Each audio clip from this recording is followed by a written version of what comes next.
Hello, welcome to the Grow Your Wealthy Mindset podcast, where it is all about helping amazing physicians just like you create a wealthy life free from burnout and with the financial security to practice medicine on your own terms. I'm your host, Dr. Elisa Zhang. Hello, and welcome back to the Grow Your Wealthy Mindset podcast. Today's episode is the 10th in the series of The How of Happiness, which takes a look at 12 ways to increase happiness that's supported by research and discussed by Dr. Sonia Lyubomirsky in her book, The How of Happiness. I'd like to start off by asking a question. When is the last time you stopped and thought about how much effort you put into becoming a physician? For many of us, this journey took over a decade. From the time we started studying from the MCATs and taking pre-med classes to completing residency or fellowship training, it could be anywhere between 10 or 20 years. During these years, we dedicated ourselves to becoming physicians, sacrificing sleep, time with loved ones, and personal interests through relentless studying, grueling exams, and long, exhausting hours of medical school, residency, and possibly fellowship. But we kept on going because it meant something. For some of us, medicine wasn't just a career, it was a calling. It was a goal we pursued because we wanted to help people, because we were curious, because we believed we could make a difference. That kind of meaningful pursuit, one that stretches you, demands commitment, and taps into something deeper, is powerful. And it's no coincidence that many physicians describe those early years of training and their career as incredibly hard, but also deeply fulfilling. Pursuing a personally significant goal, like becoming a doctor, is one of the strongest predictors of long-term happiness.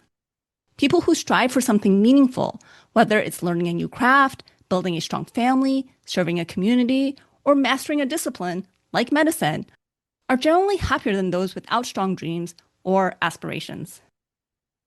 And while becoming a physician may have been one of your biggest life goals, you probably noticed something since achieving it. The goalpost keeps moving. Now you're asking, what next? Or, what really matters to me now? That's exactly what we're exploring today. Some people commit themselves to lifelong goals through their work, while others focus on creating more meaning in their family, social, or spiritual lives. And here's something important to understand. The process of working toward a goal is just as essential to our well-being as actually achieving it. In fact, for some, achieving the long-sought goal can even feel anticlimactic. After all that striving, the question becomes, what now? That's because our happiness isn't tied only to the outcome, it's tied to the pursuit. No matter how content we are, most of us still have goals, whether we say them out loud or not. Some of us have many goals, but struggle to find the time or energy to go after them. Others are chasing goals handed to us by somebody else. Others are chasing goals handed to us by someone else, our parents, society, our professional culture. Things like, you should get married. Why haven't you bought a house yet? You should be the kind of person who takes advantages of opportunities that come your way. You should be the kind of doctor that does everything he or she can for his or her patients. But here's the thing. If those goals don't actually light you up, they're not going to make you happy in the long run. The key is to figure out which goals are aligned with your values, your identity, your definition of a fulfilling life, and pursue those goals. Because when we're working towards something that matters to us, that process gives us a sense of purpose, of control, and forward momentum. It's more than just checking a box. It's what gives our lives direction. When you have a meaningful goal, even the small steps you take toward it feel satisfying. Reaching a milestone along the way gives you an emotional lift and the motivation to keep going. It's how we build confidence, resilience, as well as joy. Goal pursuit brings structure to our lives. It teaches us new skills, introduces us to new challenges, and often connects us with other people. And those social connections, they're a happiness booster on their own. Now let's talk about the kind of goals that actually increase happiness. The most powerful ones are intrinsic goals, goals you pursue because they are meaningful to you. They allow you to grow, deepen your emotional life, and contribute to others. These may be things like deepening your connection with your kids, learning a new life skill you've always been curious about, or redefining your role in medicine in a way that feels sustainable and fulfilling. In contrast, extrinsic goals are ones that are about approval, image, or external rewards, like money, prestige, or status. These might look like chasing a promotion that you don't even necessarily know you really want, but think you should want, or buying the house that impresses your peers, but doesn't actually make you any happier. Even becoming a physician might have started as an intrinsic goal for you. You might have truly felt called to heal, to care, to serve, but for some, the goal was more extrinsic. Perhaps you were encouraged, even pressured, by your parents. Maybe society applauded your choice before you really knew what it meant. That doesn't make it wrong. It just means it's important to reflect on why we pursue what we pursue. Intrinsic goals tend to make us happier because we enjoy the process more. We're more likely to stick with them. And they satisfy important psychological needs like autonomy and competence. But that doesn't mean extrinsic goals are all bad. Sometimes we pursue them to create opportunities for intrinsic goals. Maybe you work extra shifts to pay off debt faster, which then gives you more freedom to spend time with your family. Or maybe you stay in a tough position now so that you can build up a nest egg and eventually transition into a role that you really love. It's also helpful to notice how we frame our goals. Are we moving towards something, like wanting to be more present as a parent or wanting to get stronger and healthier? That's called an approach goal. Or there's when we try to avoid something, like not wanting to get out of shape or trying not to fail at a presentation. Those are avoidance goals, and research shows that they tend to make us more anxious and less satisfied. You'll also want to check whether your goals are harmonious or conflicting. Wanting to earn more by working extra shifts while also wanting more quality time with your kids, these goals can clash. And when they do, it creates stress. You may need to pause and reevaluate. Maybe adjust a timeline or temporarily shift your focus. It's not failure, it's wisdom. And just like we change over time, so should our goals. A goal that might have deeply mattered to you in your 20s may not serve you in your 40s. When we're younger, we tend to seek new experiences, knowledge, and growth. As we age, we often prioritize emotionally meaningful relationships and positive experiences. It's not better or worse, it's just evolution. Be careful, too, of chasing only circumstance-based goals, like a bigger house, a newer car, or more vacation time. These can bring a spike in happiness, but that feeling often fades. We adapt to whatever new thing we have.